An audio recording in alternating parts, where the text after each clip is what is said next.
Thanks to everyone for coming. This is going to be as much a mystery tour for, I think, us on the architecture side as it is to many others. And we're, profoundly grateful for our work together collaboratively on a number of sites and what they've revealed. And I think that I was just going to say a few words about the two sites that are important tonight, and that there are two archaeological teams who have worked on those two sites with a time gap of about 10 years, more or less. So the interesting thing is, I think what we're all going to discover is how they come together, because they're not far apart. They're removed north and south from Fenchurch Street. So it's a critical bit of London, the city of London particularly. So I won't spoil the thunder of Jessica and Joe. That's coming. But I just wanted to say a little bit about the background of our own adventure, which spans a few decades now in projects around the City of London and in the City of London.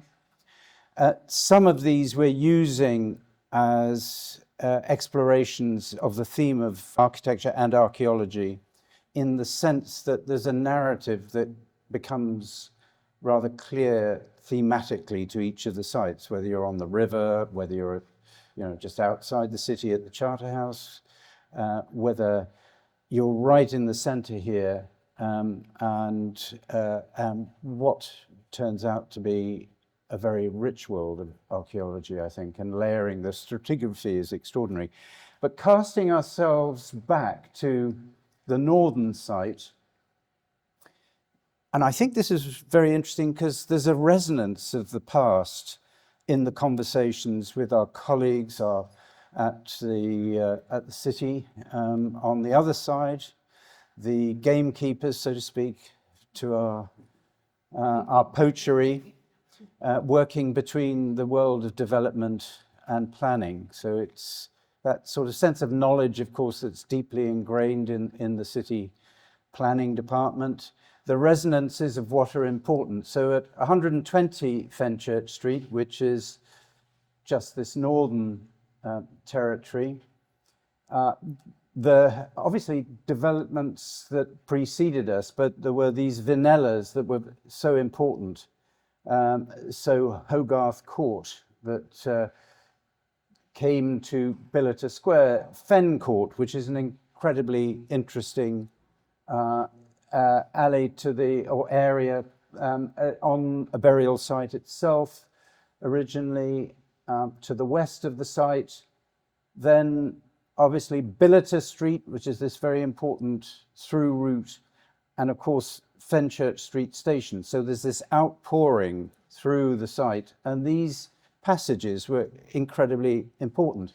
Where we ended up is here with that space as a passage at the center of the scheme, thinking about the juxtaposition of where activity was on the street or where it should not be in the quietness of Fen Court, and what the nature of this should be. So, but it is actually a long journey. So, there are something like 8 or 9 sequences of design, and I'm delighted that our client for this scheme, as it gets to the right-hand side, Tina Paes here, who was the head of Generali, who were actually at this point just one of 2 clients on the site.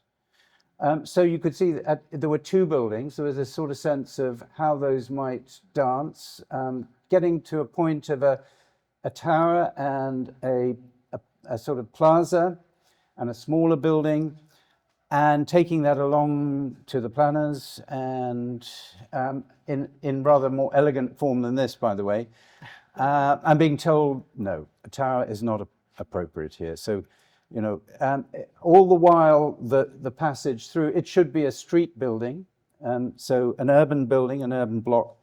And so it was that after that rite of passage, we end up with a building that has a shoulder at a certain agreed height and a top where we, by negotiation, suggested a publicly accessible garden. I very much remember the agents turning to Tina, actually, and saying, you can't do that. You can't put a public garden on a commercial building. That, you know, so actually, that was like, also, that's a challenge. But by establishing a bit more area, that came to pass. And it's a kind of an amazing moment, I think, in the city. You get to the 15th floor and you have the quietness of this space, which designed by Latz and Partner, very wonderful landscape architects, following a competition, which they call the Crystal Garden. So it has these 90 wisterias that are growing fantastically, but it's free to access. It's beautifully kind of understood in terms of levels, so that a grouping here don't interrupt the views for those coming out onto this, with a restaurant below. And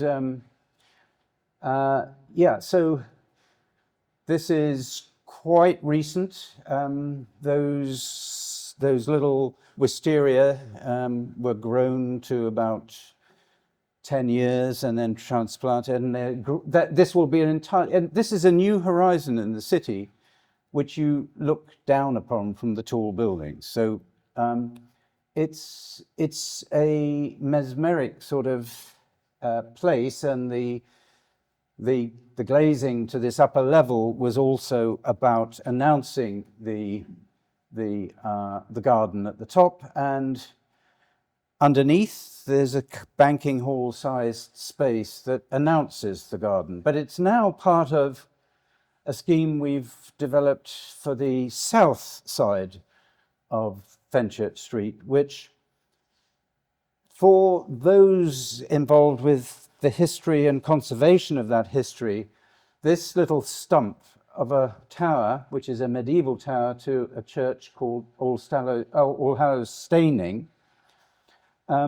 provided the basis for taking the clothworkers who have been on this site for 500 years and taking them to this side, which is the east side, en route through Fenchurch, from Fenchurch Street Station, through that passage to a new public square, below which is a dining space and the way in which the clothworkers can be repositioned with a smaller building that is their offices above ground around this amazing tower, allowing therefore that the commercial development could happen on the other side. So it's a taking of that delivery hall, placing it underground here, and creating a new public garden with display, as we'll come to see, up at the 10th level in relation. So it's a cascade of public space, really. And here it is, the wonderful tower. And after this, thanks to MOLA, we have a skeleton, a 20-year-old or thereabouts, I'm told, woman from the medieval period, and the archaeology about dental, you know, the whole question of diet, dentistry, health is manifest in this stratigraphy of 4,100 burials that are part of this site, and then the rest, which we'll hear about. So it's just to say that this resonance in those discussions about how to develop sites that we have between clients and the planning officers, the resonance of the past is there, but actually it's rather imprecise, I would argue, as a thesis, and it becomes very clear through the amazing world of archaeology. So I don't know whether Jessica is coming first or Joe. Joe worked on 120 Fenchurch.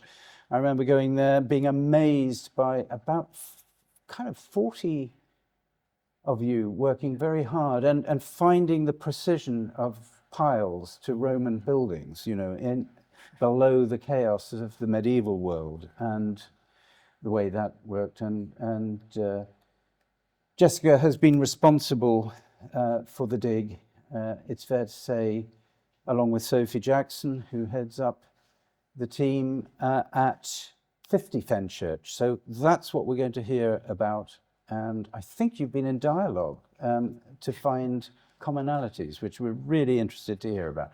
Thank you.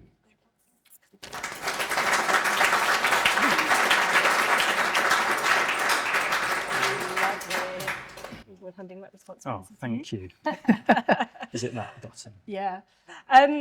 So firstly, we just want to thank Eric and his colleagues here for hosting the events. I think we'll all agree that the displays and the information provided for everyone to have a look at and the models are absolutely amazing. So we thank you for that opportunity. And also, Eric mentioned the kind of collaborative approach. Discussing with colleagues, we actually can't think of a time where two people from what can be described as opposing archaeological organisations in the city are standing together to present two sites, especially when, as Eric mentioned, we're still excavating at 150.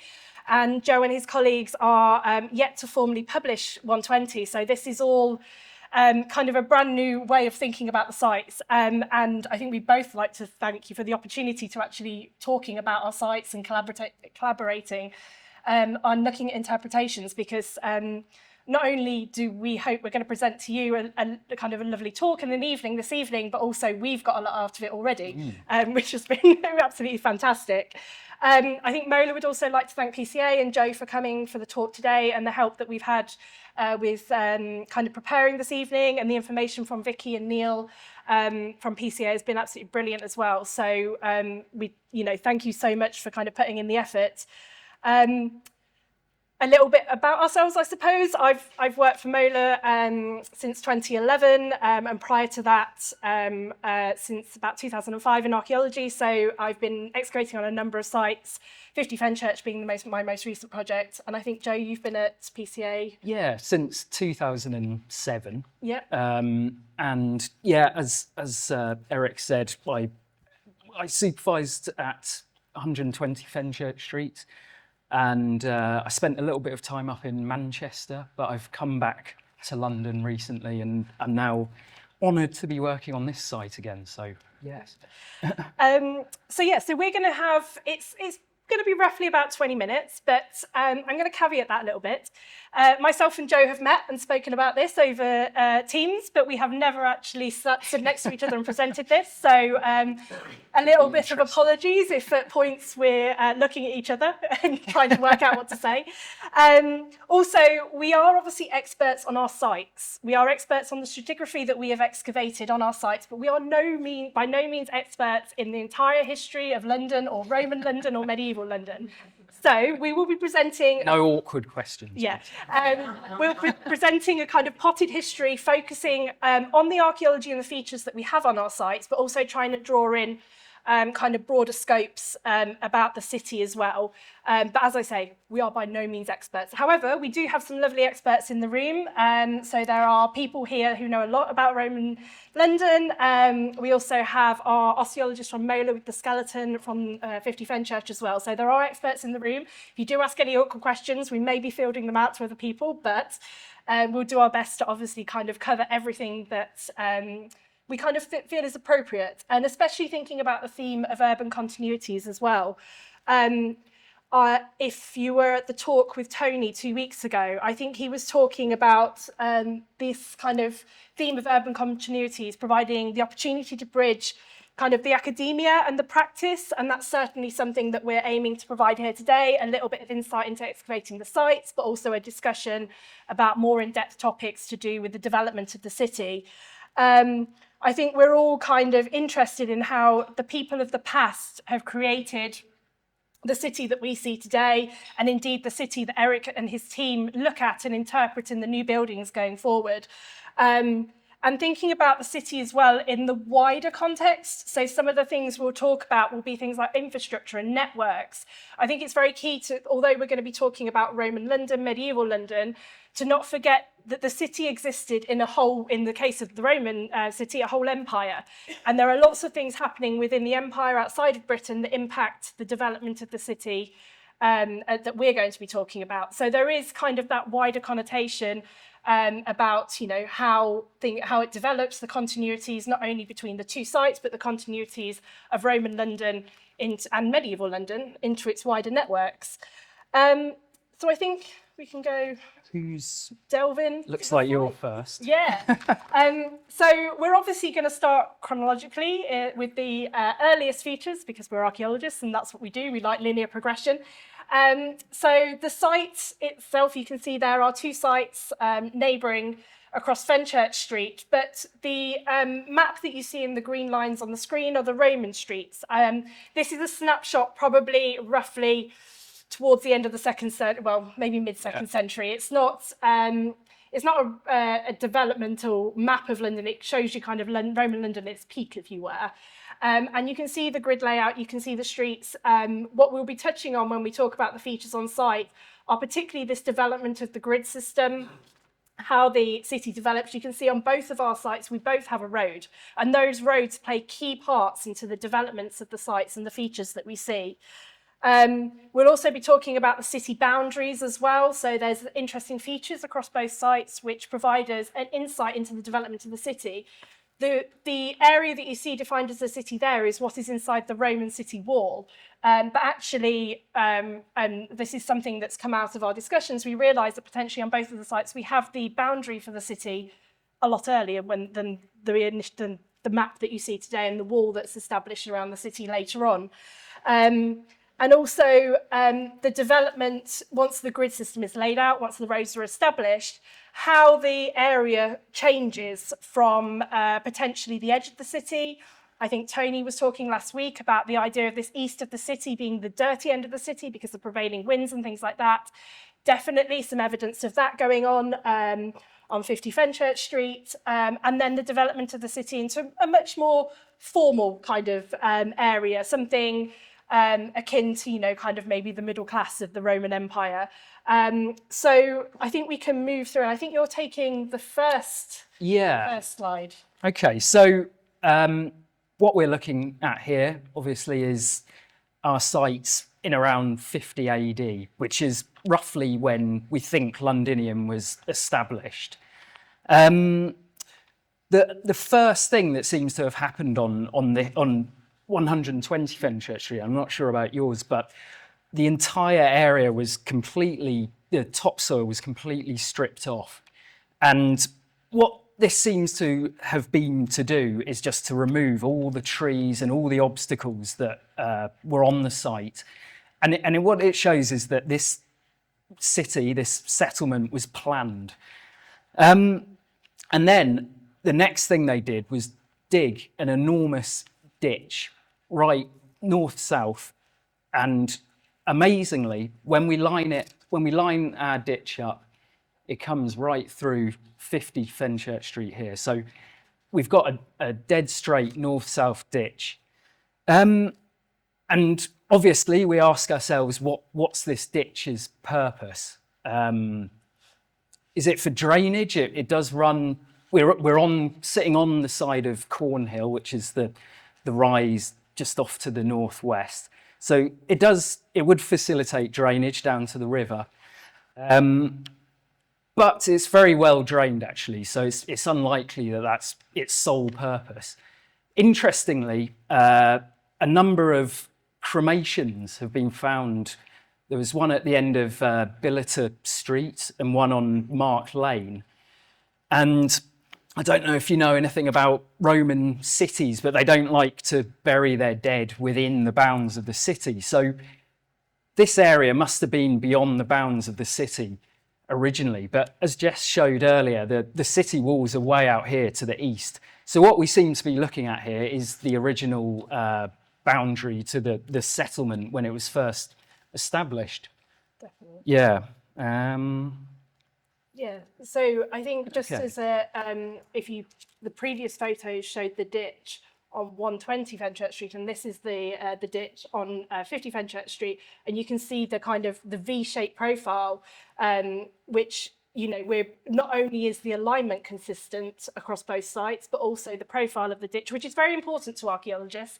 To non-archaeologists in the room, you may think, why is the profile of a feature particularly interesting? But it can actually help us to interpret the actual feature itself. And as I say, when we look at those features across the two sites, this is something that's come out of us discussing this talk, is that we actually realise that it is actually the same feature, which helps us to interpret and, as we say, come to the conclusion that potentially this is a major boundary within the Roman settlement itself, which is particularly interesting for archaeologists in the room, I think. Yeah.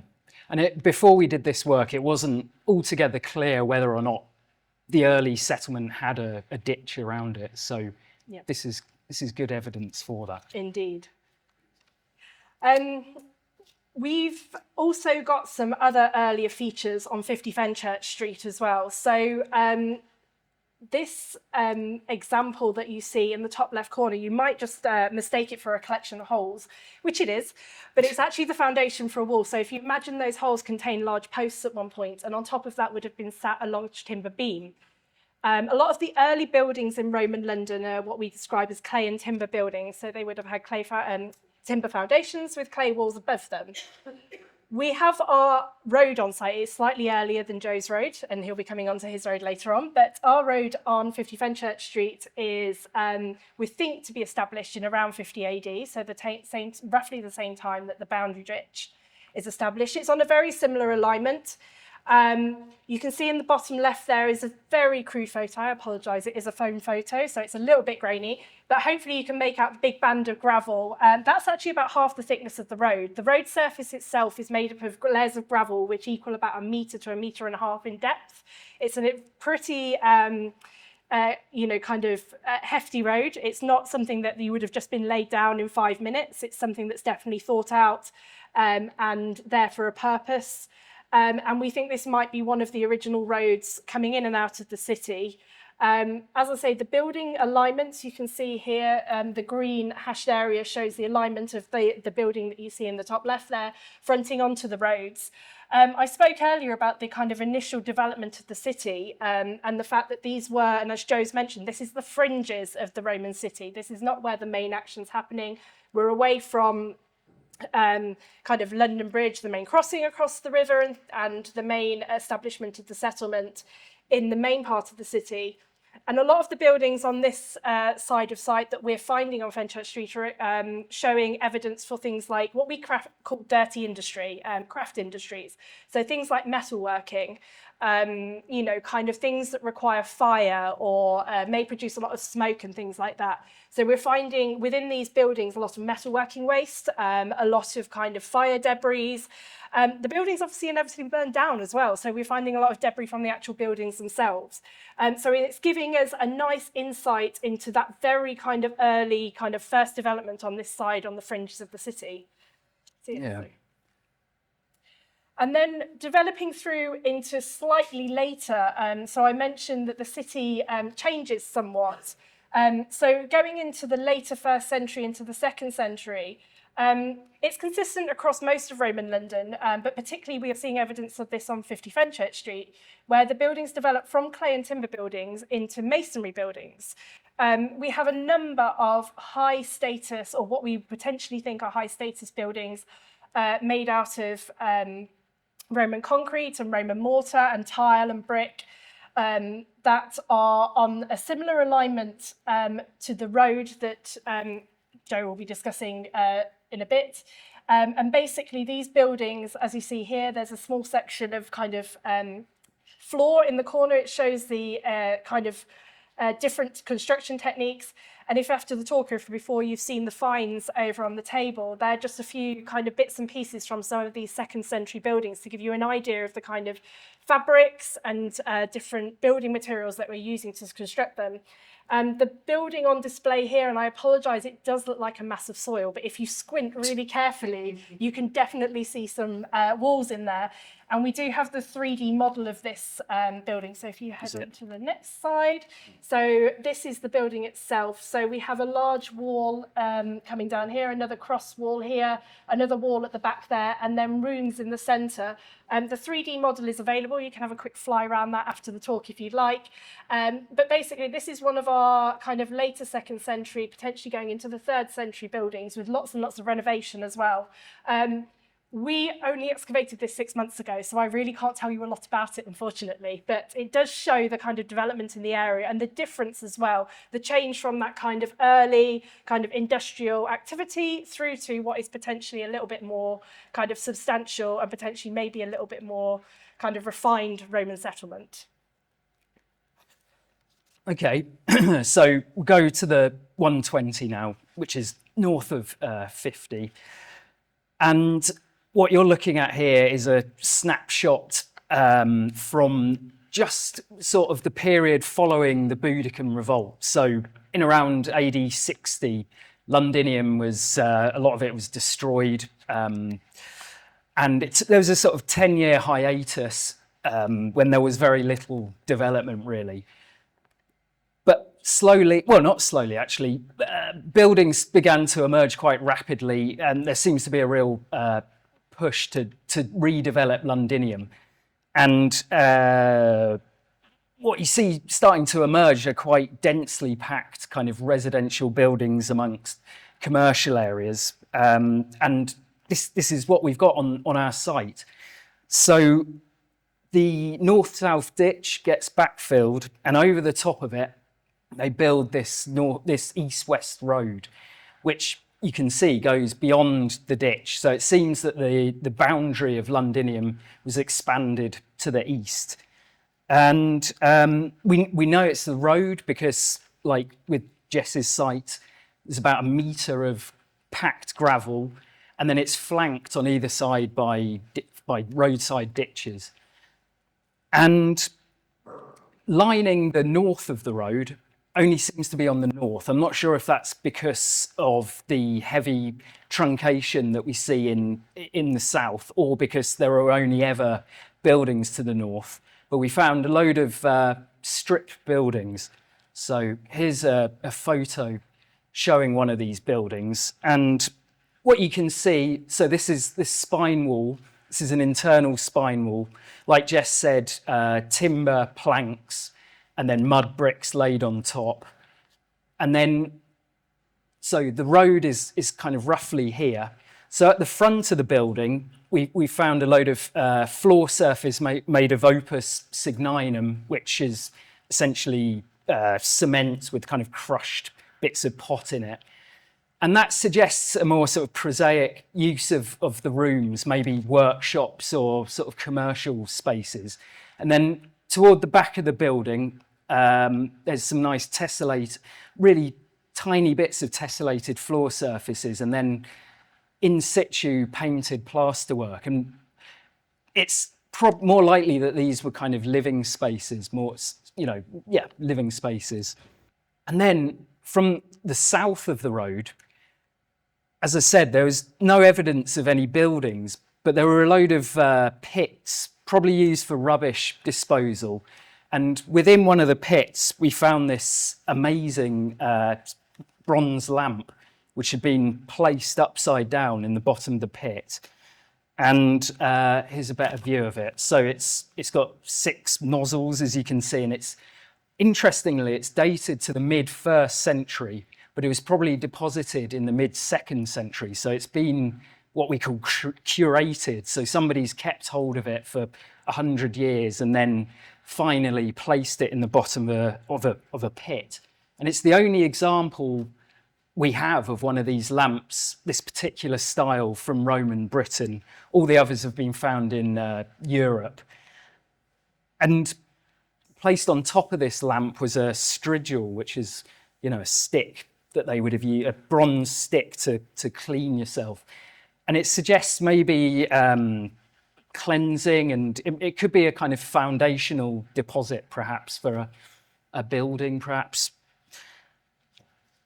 And now we're going to move into the mid-3rd century. So it's, as Jess was saying, you see a real reorganisation of the way the townscape appears at this time. There's a kind of economic changes and social changes that are reflected in the townscape. So there's population decline, which is probably associated with a reduction in trade and general commercial activity. And the densely packed buildings disappear, and what emerges are these isolated, these big kind of building complexes, big residential building complexes with perimeter walls around them. And on some other sites archaeologists have found they have towers, some of them, and private bathhouses.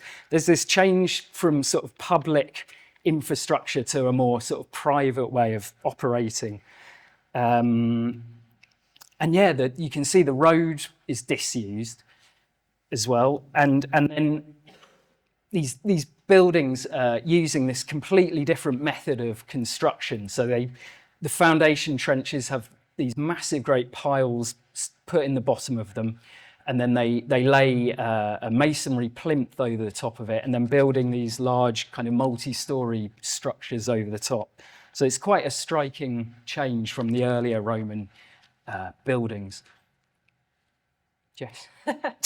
So that was a very quick kind of view of the Roman archaeology from both sides. And I think just to kind of summarise, as I mentioned, we dig these sites in isolation, and then we look at them with our neighbouring sites and think about other things that are happening within the area as well when we're discussing both sites on Fenchurch Street. For example, at Plantation Place, which is just to the west, there's a fort that's built in the late 1st century. So there are developments in the area at that point. That area then becomes, there's a 2nd century townhouse that's built that's then redeveloped in the 3rd century.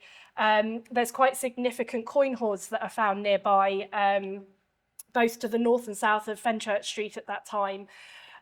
So there's definitely, there's evidence from other sites as well that show us kind of that change of use within the area that Joe's touched on with some of the buildings that they found on that site, and the evidence that we're kind of just gleaning now at 50 Fenchurch Street.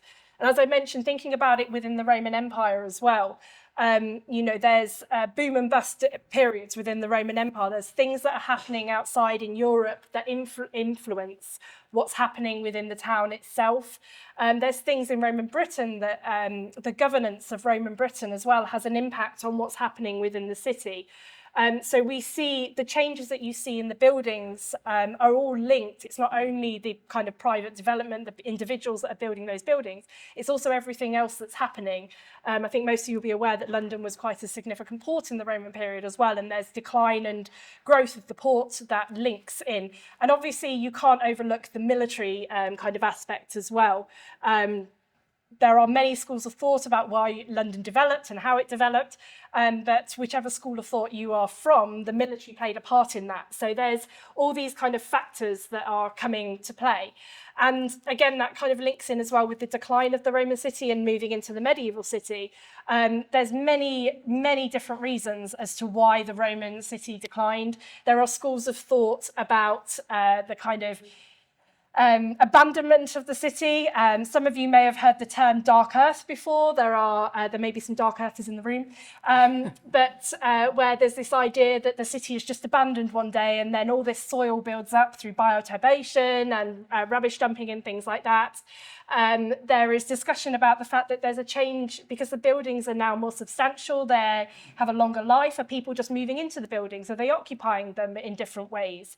There's been some recent discussions about comparing the end of Roman London to modern day Detroit in the US and the abandonment of certain parts of Detroit. And in fact, actually, I think we could talk about that closer to home as well. Things like the abandonment of warehouses in East London that maybe stood empty for 20 years and are now suddenly, trendy apartments that people are paying millions of pounds to live in and things like that. So there's all kinds of reasons why Roman London, as it were, ceases to be. And then we move into what becomes the medieval city.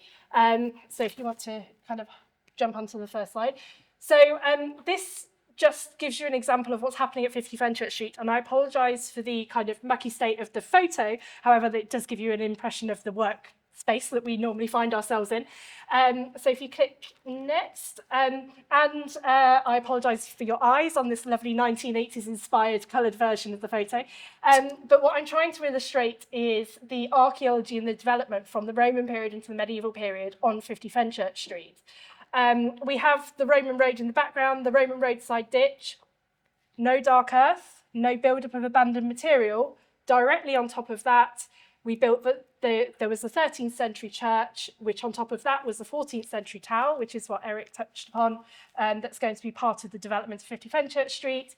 There were 16th century repairs to that church, and there's obviously the burial ground that goes along with the church itself.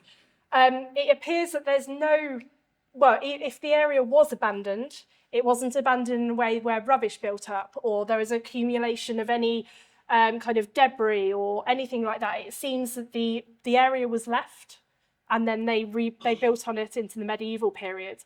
The Roman road no longer stood. They had a different road alignment, so Mark Lane was established, albeit in a slightly different place to where Mark Lane is today, but they established Mark Lane. And if we flip to the next slide, we can see, so the medieval map in the background shows All Hallows Staining. So All Hallows Staining is the name of the stone church, and you can see the chalk foundations at the top there. Those chalk foundations actually truncate. Joe used that word earlier. Truncate is to cut through, to kind of destroy the earlier evidence. Those chalk foundations actually cut through earlier burials. So we actually understand that there was a burial ground on site prior to the 13th century chalk foundations. So there potentially could be Saxon activity or earlier medieval activity on the site. Some of the graves are lined, we have stone-lined graves, so that's potentially a maybe slightly later 12th century version, but we have some graves where they have early stone pillows and indications that there are some earlier burials on site. Obviously, we are right at the beginning of our project, so this is something that we'll be looking into in more detail in our analysis. But it does very much seem that on 50 Fenchurch Street, the Roman archaeology is left, the buildings are demolished, and then there's no abandonment as such. They just then go and build on top of it again. Before I hand over to Joe for his discussion on kind of the medieval period, because he has a lot more information about the kind of medieval and post-medieval development on 120, the final thing to mention is Lamb's Chapel, which you can see two of my colleagues in the photo there cleaning.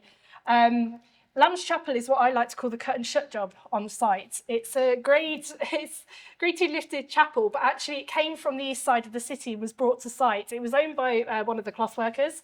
The site was owned by the cloth workers, so they brought it to site. They decided they were going to put it on the south aisle of the medieval chapel, of the medieval church.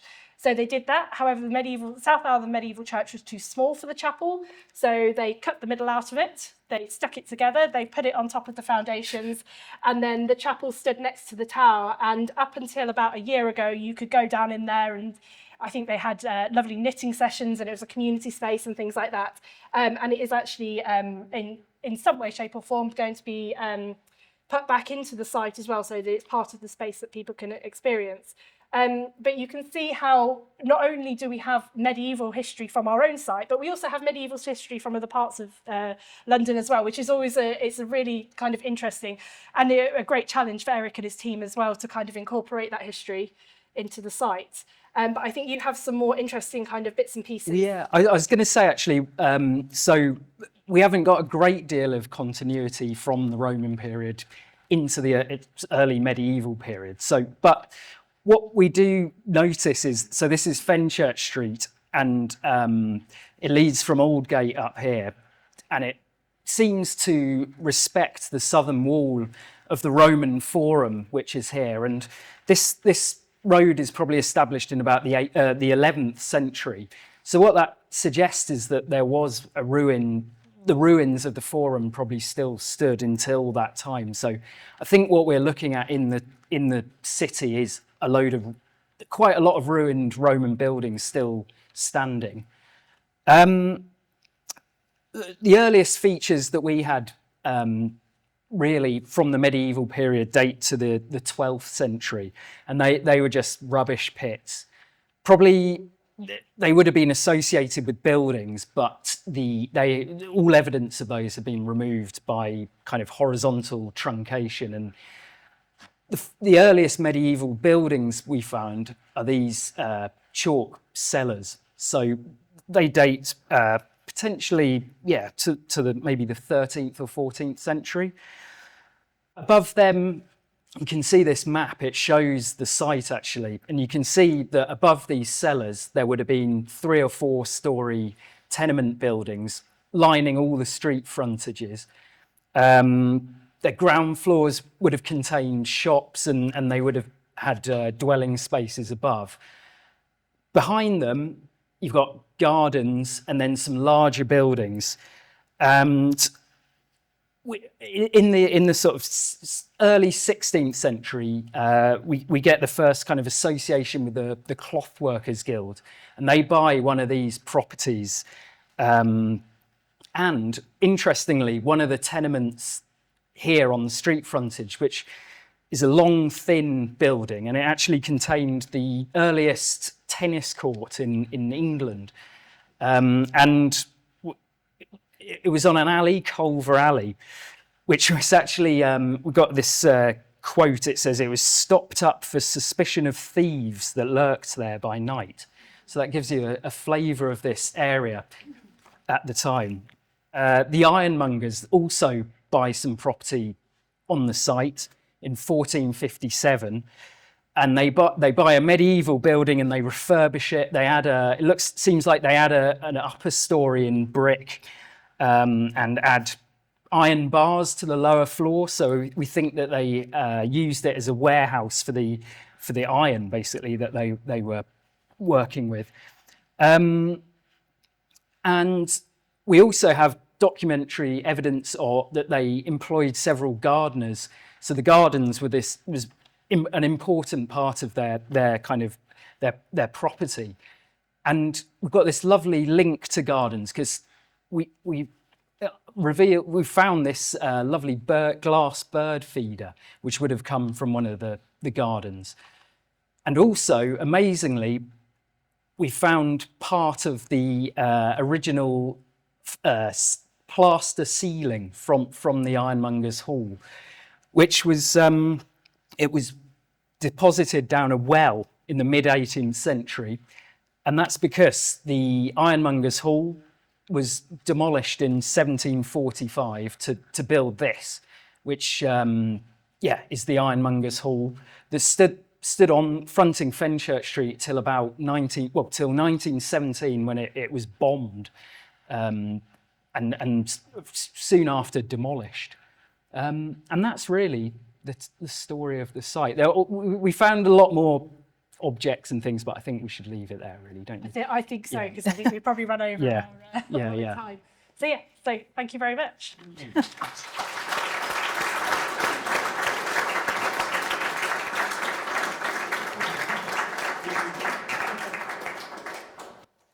So I think it's over to questions, and I know that actually that's the tip of a very deep iceberg, isn't it, so to speak, because there's a lot that you have found that is in the course of being analysed and so on, but very interesting, yeah.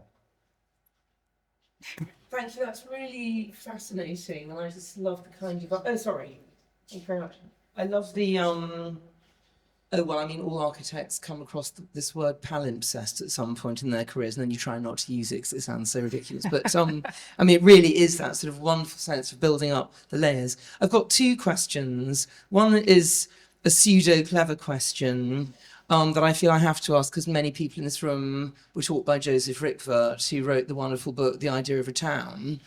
And what you learn from that book is that when Romans founded a city, they dug a thing called the pomerium, which formed the boundary. So I was wondering whether you considered that and whether that was a potential designation for the ditch. That's the pseudo clever question.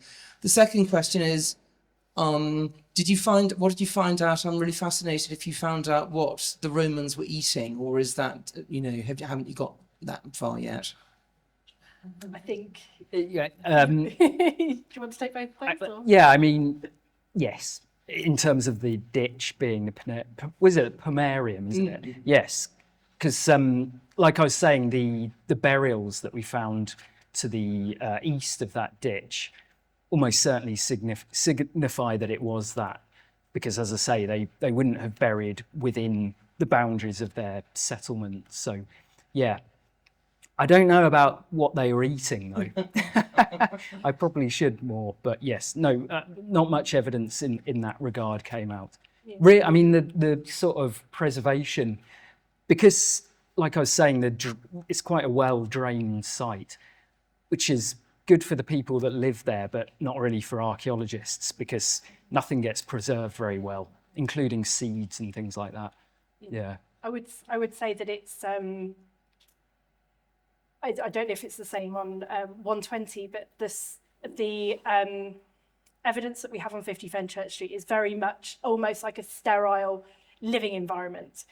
There are other sites within the city where it was almost the rubbish dumping ground, and they're the ones that provide a lot of the evidence for kind of the food and the consumption within the city. And yeah, we do in general have a lot of evidence for what they're eating and also what they're growing. There's been a number of projects looking into kind of Roman plants and Roman gardens and things like that. So we do have evidence, but unfortunately, as Joe said, these sites don't tend to preserve that very well. Thank you. Sorry, Joe, this is a very technical question, but what is the dating from that first ditch? Is it less than nothing later than 50 AD? Unfortunately, it's only 70 AD or earlier. So, yeah, it could actually be post-Boudiccan, but I don't think it is.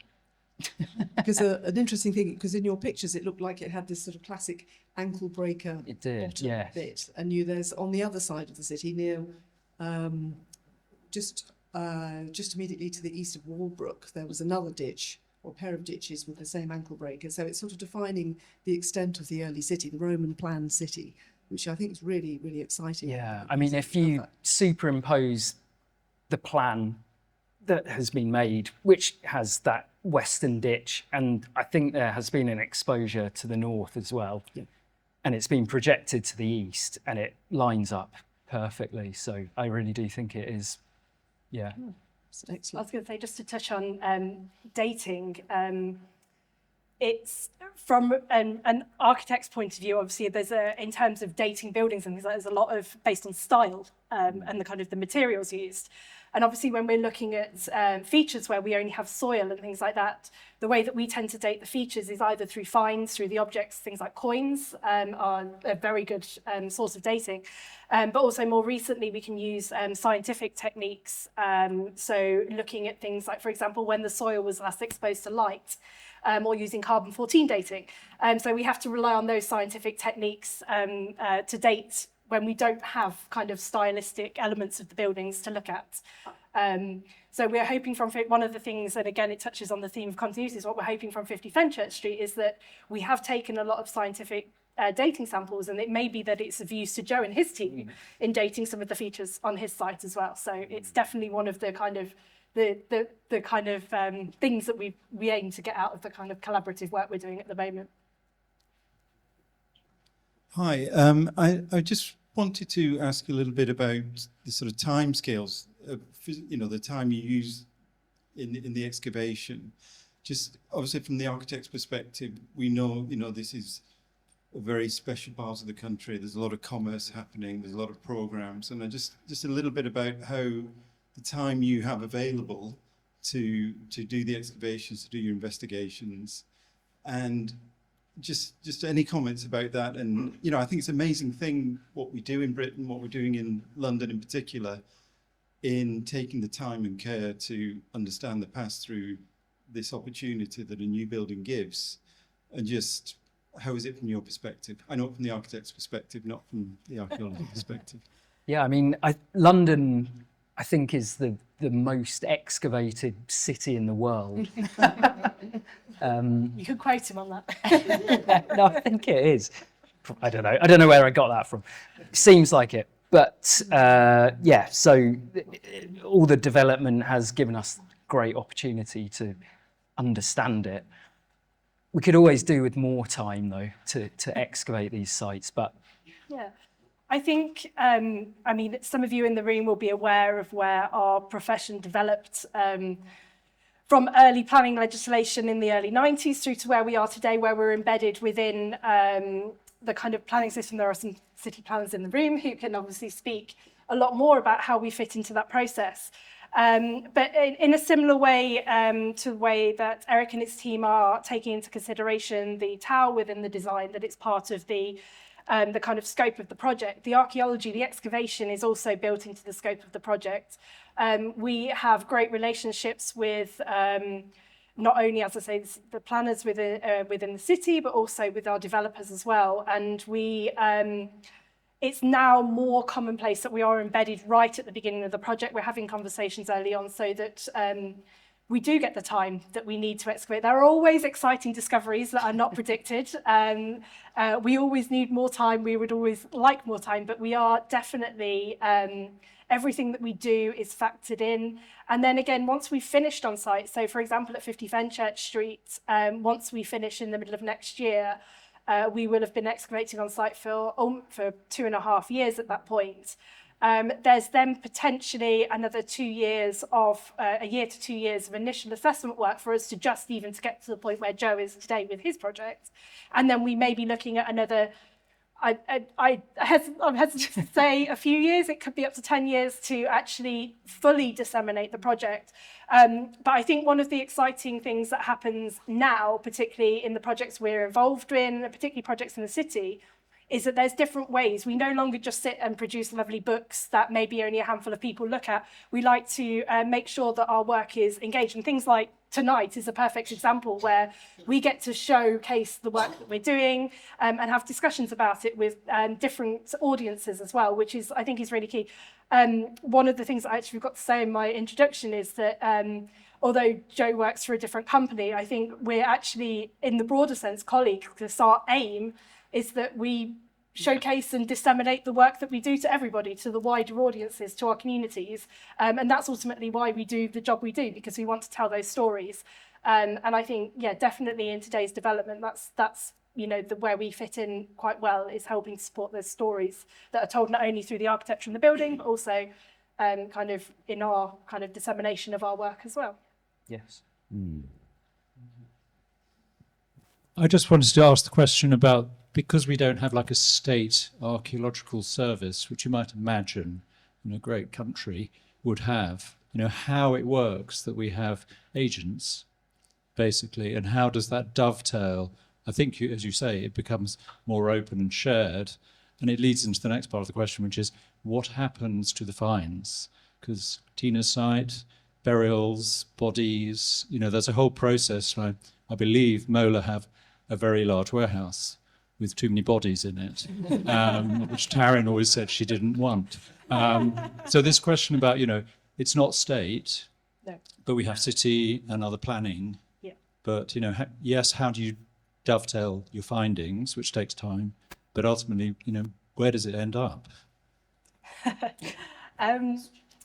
In terms of dovetailing the findings, I'm not going to lie, most of our sites are excavated in what I would describe as silos. We do our work individually, our companies tender for the projects, and we will work independently. However, this sounds maybe a bit crass, but we all drink in the same pubs and we all know the same people. Don't tell me. And we all know what's happening on the sites adjacent to where we're working. So informally, we discuss what's happening.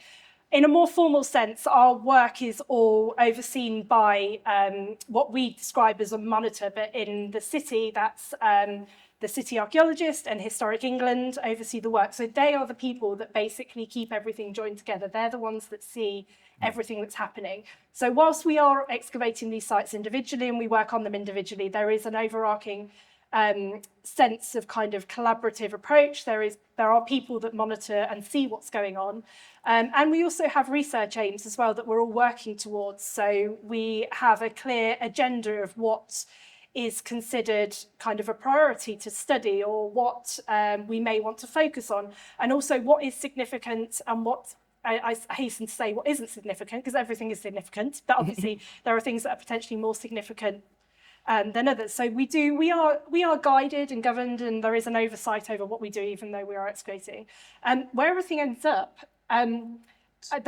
ultimately, I will say a museum, because that's where we all want it to end up. But in reality, that's not the case. We both are companies that have almost what we would say is like a holding area where we immediately keep the objects, and then ultimately everything is deposited into either a museum or a local archive. Those archives are filling up. You are quite right. There are. I don't think that too many bodies in the MOLA offices is necessarily the correct way to put it, but there are a lot of objects, and it is a big discussion over what we keep and what we don't keep. And I think a lot of people will be aware of the new Museum of London, or the London Museum, sorry, that's being developed, and the objects that will be on display there, and the archives that they are taking as well. So it's there are places for everything to go, but they are limited, I will say that. Thank you so much for sharing your findings so far. I think we've been incredibly surprised by the number of burials. Obviously, it was a church with a churchyard until the 1850s. Is it a high number of burials, or is that normal? I'm aware it's not a plague pit. Is it normal? I'd answer For the city? Yeah. Yes, but it is a high density burial ground. So when we planned the project originally, we were estimating around 2,000 burials. Now our estimates are based on, we do things, undertake evaluations. So we dig small holes in the ground to see how many burials we find, and then extrapolate that per cubic metre across the site, which is a very crude way of estimating burials. We also look at the burial register. So the burial registers for All Hallows staining are held by the Metropolitan Archive. Unfortunately, the burial registers only extend back to 1540, the last burial being 1853 at All Hallows. And obviously, as evidence in the talk, we have potentially another 500 years of burials prior to that. So there's a lot, the burials are more extensive. The burial ground was also bigger as well. We thought there'd be a lot more. Where the buildings are around the edge, we thought that more of the burial ground would have been removed in the past, which it wasn't. So that increases the number of burials as well. So whilst we do have methods for predicting and assessing what would be normal, it's also very difficult to tell. And especially in a city, as you imagine, where development has happened, there's been wars that have also destroyed some of the sites as well. So it's very difficult to always accurately predict. But over 4,000 was definitely a surprise, I would say. As architects, can we use the finds in our design? The basic answer is yes, but it's not quite as simple as me saying yes. You can have those objects or those images of those objects. But yes, they can be incorporated. There are ways and means. As I mentioned about in relation to the archive question, once we have assessed the material and recorded it, it's not always the case that we keep everything. We potentially discard objects that we don't want to keep in the archive. So then there's options for physical objects, but as I say, 3D representations, images of the objects, things like that are also available. So broadly, yes, but caveated with not everything. Thanks. There's one question I'd like to ask, because I think things that have changed are the potential of that representation.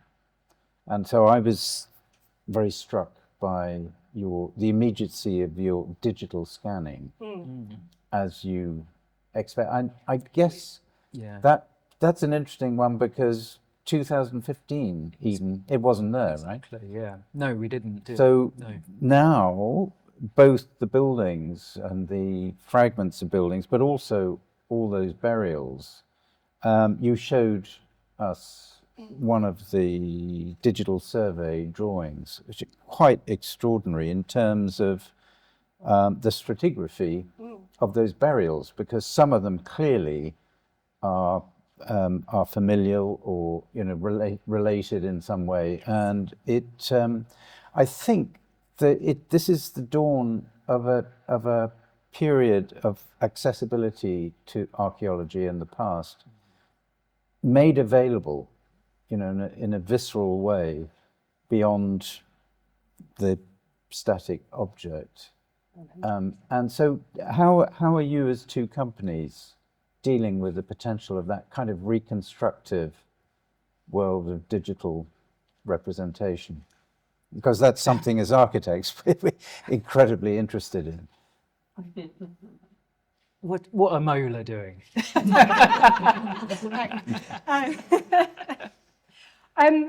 I would, so to touch on, you mentioned obviously the gap in the sites and the potential of the digital technologies we're using. So you will have seen the plans of the two sites there. We are moving into a very digital age, We are, although we borrow technology from other industries, we are developing ways of using that technology to be able to analyse and assess the sites as we go along. So if we'd have presented this 10 years ago... Can I come in? Yeah. Because it's quite interesting, probably. The way that we recorded 120 was completely hand-drawn. We drew every single layer, every single pit, every single wall, every single stone in the wall in some cases, all by hand on sheets of permatrace. So the entire site is, these hand-drawn plans. And I think you're now kind of embracing digital, finally. Yeah, definitely. So if, when we have a drink in a minute, if anyone wants to come and have a look on the iPad, I can show you actually the live data set from the site, which is basically the 3D representation of the context that we're excavating. And that's something that has not really happened before, certainly at MOLA, and other companies are also using the technology as well. So we're not the first by any means, but it does provide us with kind of live updates from the site. And in fact, I wasn't on site this morning, but I could log on and see what my colleagues were doing on site, which is very interesting. But it does facilitate the sharing of information, and I think that's key. So we've discussed the fact that we excavate these sites individually. I've mentioned that we might go to the pub and discuss them informally, but it does mean that, for example, preparing for this talk, Joe could sit in his office in York, I could sit in my office in London, and we could share screens and we could show data. And in fact, we provided Joe's team with our data, who then managed to put the data together to show the two sites. For that to have happened in the past, I probably would have had to have waited for Joe to publish his site for it to be in a nice glossy book, and then for our graphics team to turn that actual printed image into something that we could then use. So it's actually really benefiting just from being able to sit down with the data, to be able to look at it, interpret it almost live, is brilliant. And I'm hoping and I'm hopeful that it's something that means that collaborative working such as this can kind of develop more in the future. Brilliant. Any more questions before we break up informally to look at artifacts, have a drink, and indeed enjoy continuing the conversation? I'd just like to thank, I mean, it's sort of dark days because the Museum of London, the London Museum to be, is out of orbit, obviously. So it's fantastic that you've come here to share this in this period. I think it's due to open, I'm going to get this wrong, 27, 28, something like that. 26, we hope, right? So it's all going, so then there'll be much more to be had, and really looking forward to the way the museum actually is able to grab this new representational media to begin to make a sort of sense of tangibility to the way the past is embedded in the present. And I just, you know, deep gratitude to you, the whole team, the two companies, and of course our home being the City of London and its amazing treasures. So thank you all very much for coming, and please enjoy the... Thank you.